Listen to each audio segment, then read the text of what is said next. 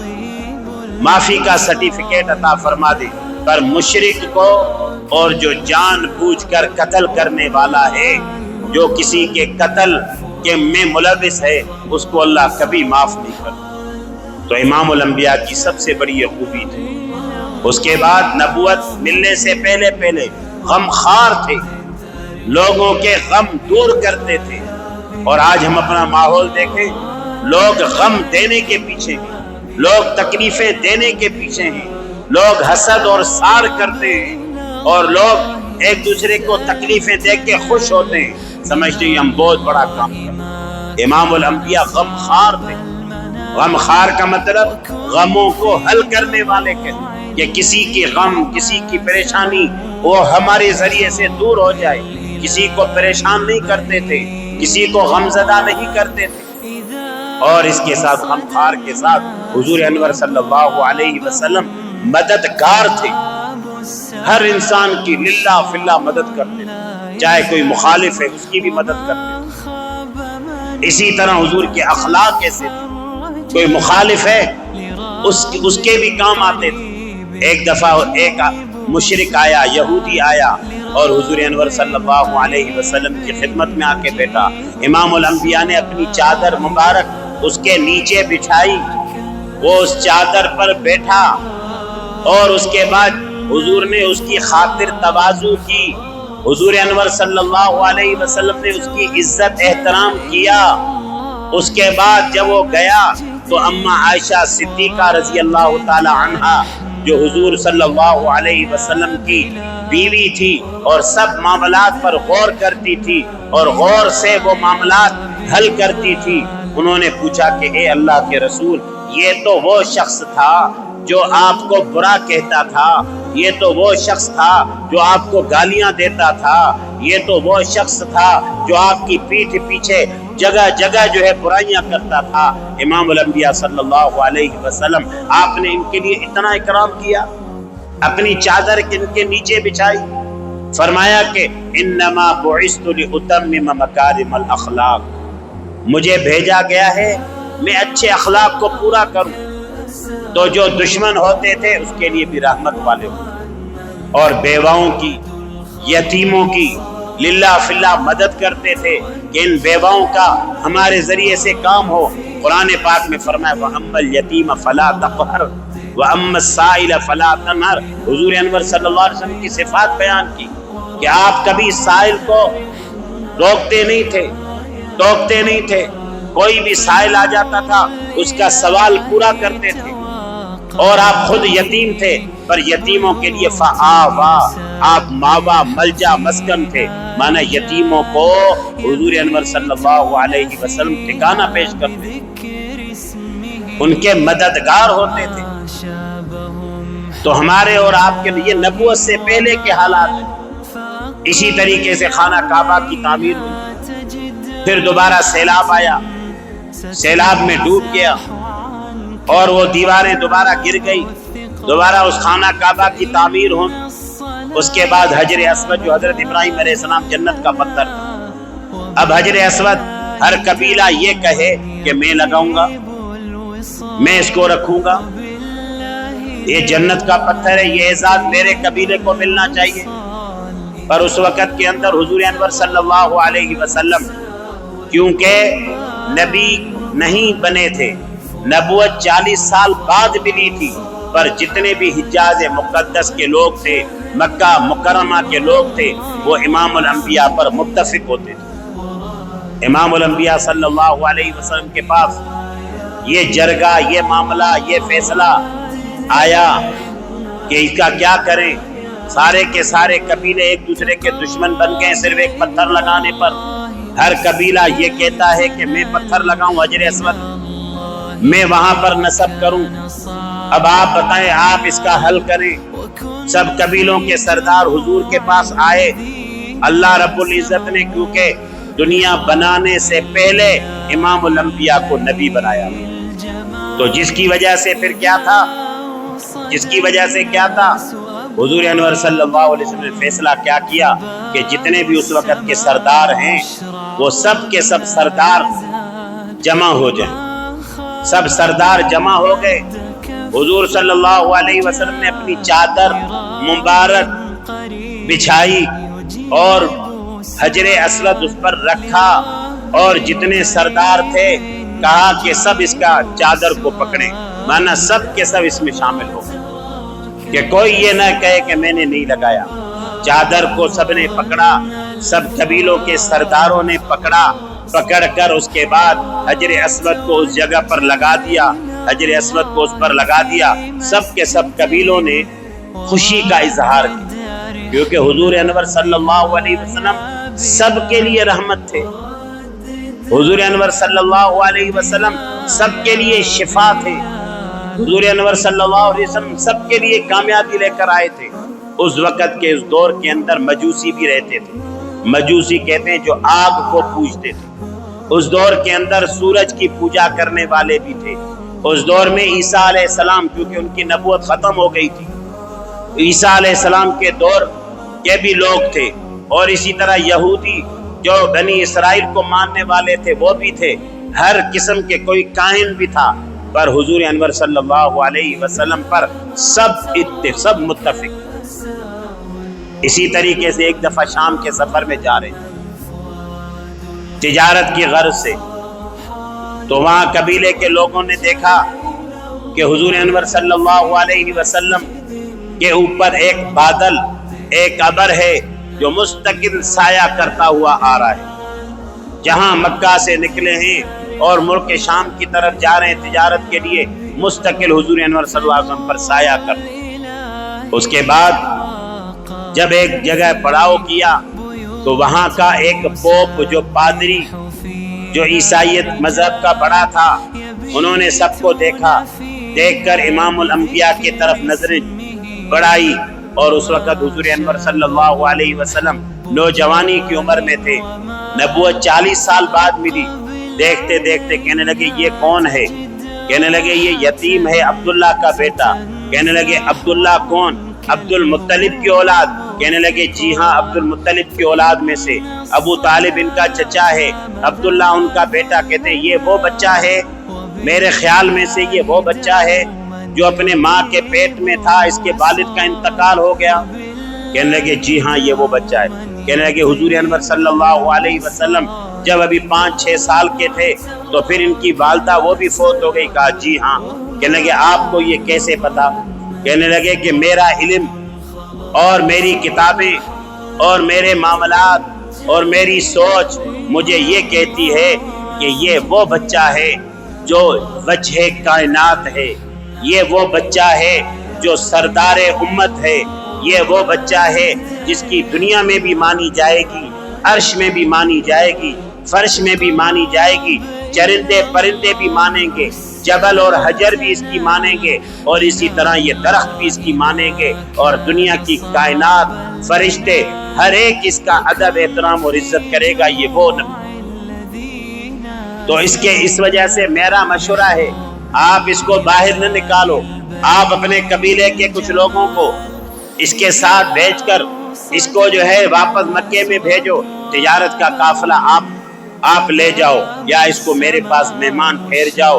ہم نے اپنی کتابوں میں پڑھا ہے، کیونکہ وہ عیسائی تھا، حضور صلی اللہ علیہ وسلم سے پہلے عیسائیت کا مذہب تھا، اس لیے کہنے لگے یہودی اس کے دشمن ہوں گے۔ اگر ان کو پتہ چل گیا، ان کی کتابوں میں بھی لکھا ہے یہ آخری نبی آئے گا تو یہ اس نبی کے قتل کے در پہ ہوں گے۔ ایسے نہ ہو کہ آگے کوئی ایسا آدمی ملے اور اس نبی کو کوئی تکلیف پہنچائے۔ یہ آخری نبی ہے اور اس کے ضرور جو ہے اس کی کمر پر کچھ نہ کچھ مہر لگی ہوئی ہوگی۔ ہماری کتابوں میں حضور انور صلی اللہ علیہ وسلم کے کندھے دونوں جو ہے نا کندھوں مبارک کے بیچ میں مہر نبوت لگی ہوئی تھی، خاتم النبی کی مہر لگی ہوئی تھی۔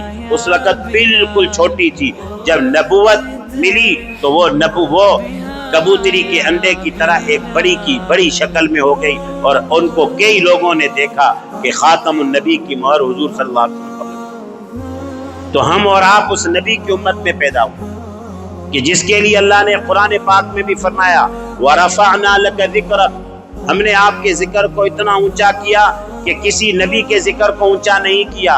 ایک دفعہ حضور انور صلی اللہ علیہ وسلم اللہ سے راز و نیاز کرتے تھے۔ آج ہم اللہ سے راز و نیاز ہم نے چھوڑ دیا۔ آج ہم لوگوں سے راز و نیاز کرتے ہیں، لوگوں کو احوال بتاتے ہیں۔ لوگ کیا کرتے ہیں؟ احوال پر ہنستے ہیں، اور اگر آپ نے کوئی احوال بتایا تو وہ اس پر ہنسیں گے، اور اگر آپ کو کوئی تکلیف ہوگی تو وہ خوش ہوں گے، سامنے آپ کو کہیں گے ہاں آج ہم لوگ نہیں، اللہ کو جو احوال بتاتا ہے، احوال دل کے اللہ کو جو بتاتا ہے، تو اللہ پاک اس کے ہر درد کا مداوا بن جاتے ہیں، ہر تکلیف اس کی دور کرتے ہیں، اور ہر پریشانی اللہ اس کی دور کرتے ہیں، کیونکہ اللہ نے قرآن پاک میں فرمایا وَنَحْنُ أَقْرَبُ إِلَيْهِ مِنْ حَبْلِ الْوَرِيدِ، اَيْنَمَا فَأَيْنَمَا تَكُونُوا، جہاں بھی تم چلے جاؤ مجھے ادھر پاؤ گے، جدھر بھی جاؤ گے میں اللہ موجود ہوں، میں تیری شاہ رگ سے بھی زیادہ موجود ہوں۔ تجھے غم ہو، تجھے ہم ہو، تجھے پریشانی ہو، تجھے حاجت ہو، تجھے کوئی بھی معاملہ ہو، تو اللہ سے معاملہ ذکر۔ تو امام الانبیاء بیٹھے تھے، بیٹھے بیٹھے رب سے راز و نیاز کرنے لگے۔ وَسَخَّرْنَا لِسُلَيْمَانَ الرِّيَاحَ أَلِنْتَ لِدَاوُودَ الْحَدِيدَ، اے اللہ تو نے داؤد علیہ السلام کے ہاتھ پر لوہے کو نرم کیا، سلیمان علیہ السلام کے لیے تو نے ساری ہوائیں، چرند پرند سارے تابع کر دیے، اور اسی طرح موسیٰ کلیم اللہ، موسیٰ کو تو نے کلیم بنایا، اور اسی طرح عیسیٰ روح اللہ، عیسیٰ کو تو نے اپنی روح قرار دیا، اور ابراہیم خلیل اللہ، ابراہیم کو آپ نے اپنا خلیل بنایا۔ فَمَاذَا جَعَلْتَ لِي، فَمَاذَا جَعَلْتَ لِي، میرے لیے کیا کیا؟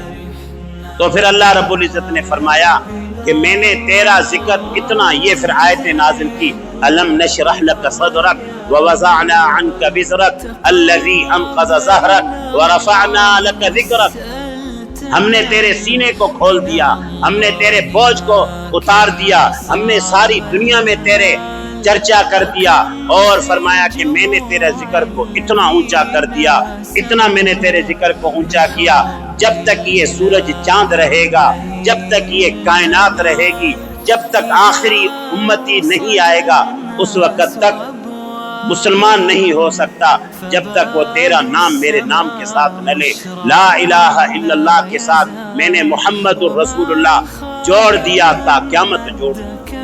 فماذا جعلت لي کا جواب دے کہ میں نے تیرے نام کو، اے نبی تو پریشان نہ ہو، میں نے تیرے نام کو قیامت تک اپنے نام کے ساتھ جوڑ دیا۔ تو یہ حضور کا اعزاز۔ اب میں یہ عرض کرتا ہوں کہ 12 ربیع الاول کل کا دن ہے، بڑا دن ہے، امام الانبیاء کی پیدائش ہے۔ ہم اس میں عہد کریں، تجدید کریں کہ ہم دین کے بغیر زندگی نہیں گزاریں گے۔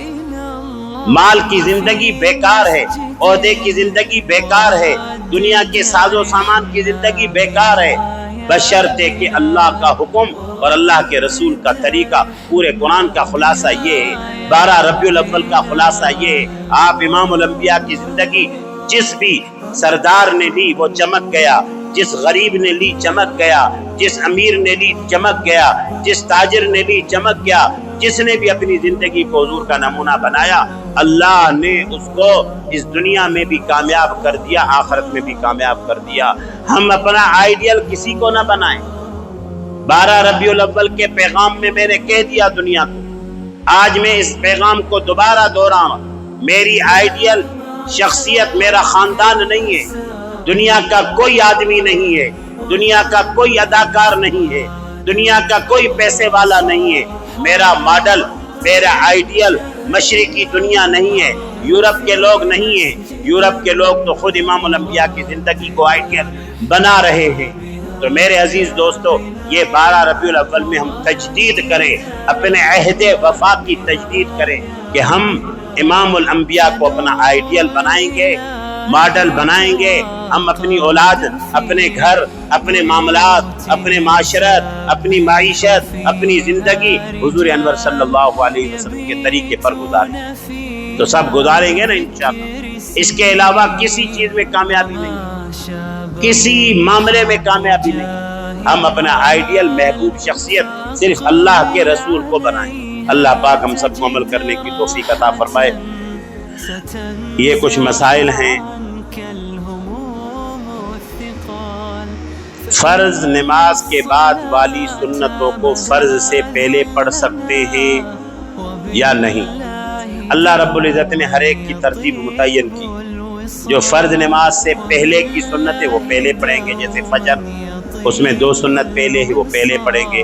اگر فجر کی 2 سنتیں رہ گئی تو فجر کے بعد اس کو ادا نہیں کریں گے۔ سورج نکلے گا، سورج نکلنے کے 10 سے 12 منٹ بعد اشراق کا وقت ہوگا، اس وقت فجر کی سنتیں اس وقت ادا کریں گے، اور باقی جیسے ظہر کی 4 سنتیں ان کو پہلے ادا کریں گے۔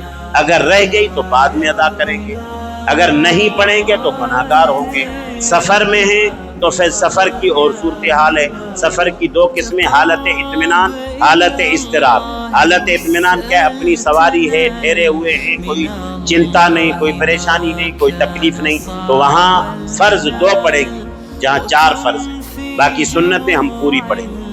اور حالت اضطراب، سامنے گاڑی کھڑی ہے، ریل گاڑی ہے، جہاز ہے، اسی طریقے سے عوامی سواری ہے، میری وجہ سے دوسروں کو تکلیف ہوگی تو وہاں 2 فرض پڑھ کے جلدی سے سوار ہو جائیں، وہ آپ کو سنتوں کا ثواب ملے گا۔ تو لہذا اپنے وقت پر ان کو پڑھیں گے، وقت کے وقت سے ہٹ کر اس کو نہیں پڑھیں۔ نمبر 2، پردے کا حکم کیا ہے؟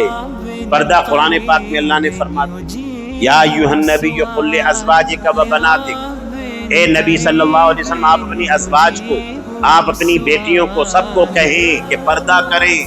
امام الانبیاء خود، ان کی نظر پاک، دل پاک، زبان پاک، جسم کا ہر عضو پاک تھا، اس کے باوجود امام الانبیاء صلی اللہ علیہ وسلم پردہ لگاتے تھے، جیسے آج کل ہمارے دینی ماحول میں بھی کہ پردہ فرض ہے۔ جن سے میرا نکاح ہو سکتا ہے ان سب سے میرا پردہ ہے، جن سے بھی ہو سکتا ہے۔ باقی جن سے میرا نکاح نہیں ہو سکتا وہ قرآن پاک کے 4 پارے میں ذکر کر دیا، ان سے پردہ کرنا فرض ہے۔ اگر نہیں کریں گے تو یہ اللہ کے حکم کو توڑیں گے اور اس کے خرافات سامنے آتے ہیں، اللہ کی ناراضگی کو لیں گے۔ تو اس لیے پردہ فرض ہے، قرآن کا حکم ہے، اس میں کوئی کمپرومائز نہیں ہے۔ گزشتہ دفعہ بھی اس بات کی وضاحت کی تھی کہ رابعہ بصریہ جو بہت نیک اللہ والی 24 گھنٹے مصلے سے اٹھتی نہیں تھی سوائے بشری ضرورت کے، اور اسی طرح جنید بغدادی رحمت اللہ علیہ اتنے بڑے اللہ والے تھے کہ نماز پڑھتے تھے تو فرشتے نظر آتے تھے، فرشتے سامنے سے گزر جاتے تھے، فرشتے آ کے ان کے پاس بیٹھ جاتے تھے۔ اگر یہ آ کے جنید بغدادی اور رابعہ بصریہ خانہ کعبہ کے سامنے قرآن پڑھیں، قرآن پڑھائیں، تب بھی حرام اور ناجائز ہے۔ کسی کے لیے بھی یہ جائز نہیں، اللہ کے نبی کے لیے جائز نہیں تھا۔ اللہ کے نبی عورتوں سے بیت لیتے تھے، پردہ ہوتا، نہ وہ ان کو دیکھیں نہ یہ ان کو دیکھیں۔ قرآن کا حکم ہے، اس لیے ہم نے پردہ کرنا ہے، پردہ یہ رب کا حکم ہے۔ شرٹ پر جاندار کی تصویر ہو تو نماز ہو جائے گی؟ بالکل بھی نہیں ہوگی۔ جاندار تصویر کے حکم میں، جاندار اس کو کہتے ہیں جس میں اس کی آنکھیں نظر آئیں، اس کے کان نظر آئیں، اسی طرح اس کا منہ پورا نظر آئے۔ ہاں اگر منہ اس کا پورا نظر نہیں آتا تو وہ جاندار کے حکم میں نہیں ہے، آنکھیں نہیں ہے، کان اسی طرح منہ نہیں ہے تو یہ جاندار کے حکم میں نہیں ہے۔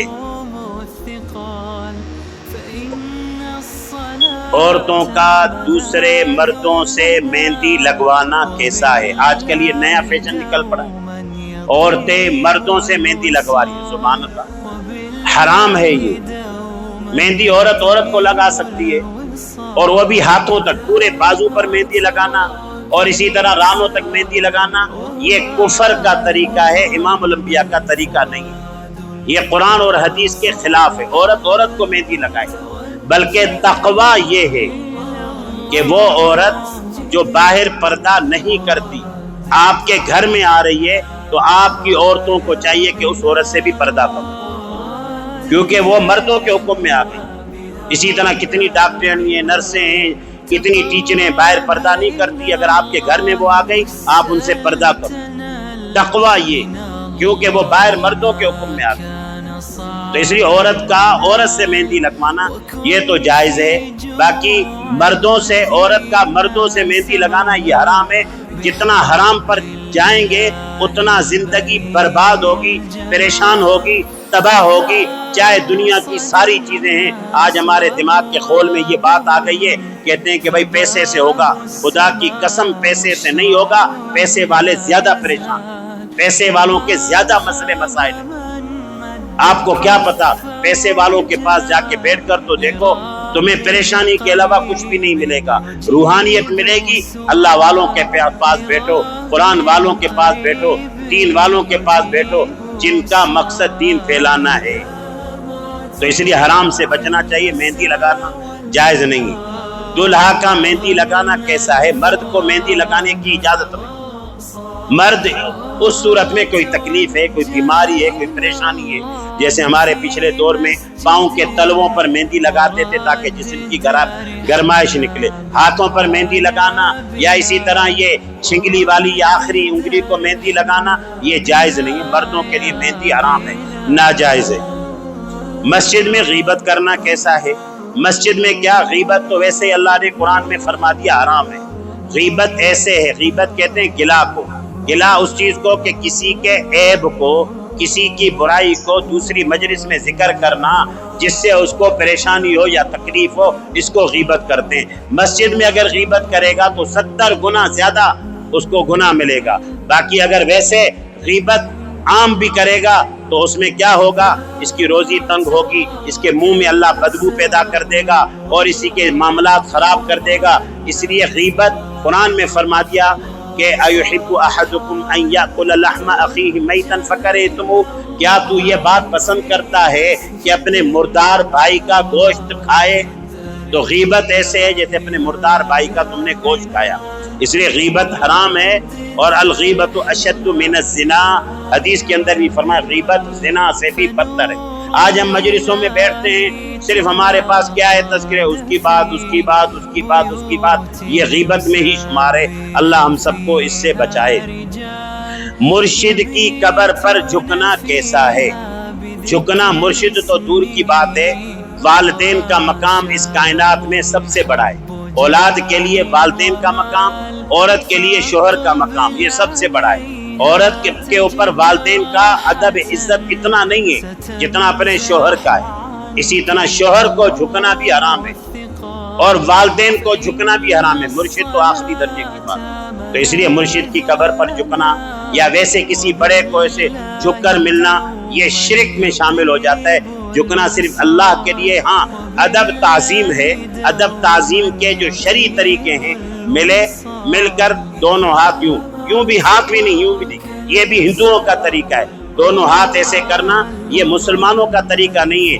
کسی صحابی سے یہ بات ثابت نہیں ہے، ہاں یہ ہے کہ میں دل و جان سے حاضر ہوں، یہ اللہ کے رسول سے بھی ثابت ہے، یہ صحابہ سے بھی ثابت ہے کہ مانا دونوں ہاتھ سینے پر رکھ کر یہ کہنا کہ جی ہم حاضر ہیں، اللہ مانا اس طرح کہ آپ کو اللہ ہمیشہ خوش رکھے، مطلب کہ ہمارا جسم بھی آپ پر قربان۔ باقی یہ جھکنا والدین کو یا استاد کو یا مرشد کو یا اس کو پاؤں چومنا یا اس کی جو ہے نا گاڑی کو چومنا یا کسی اور چیز کو، یہ شرک ہے اور یہ بالکل ناجائز حرام ہے، اس سے بچنا چاہیے۔ میت کا خواب میں آنا کیسا ہے؟ اس کی کئی وجوہات، اس میں یہ بڑا لمبا سوال ہے کہ خواب کس نے دیکھا، آیا نمازی ہے غیر نمازی ہے،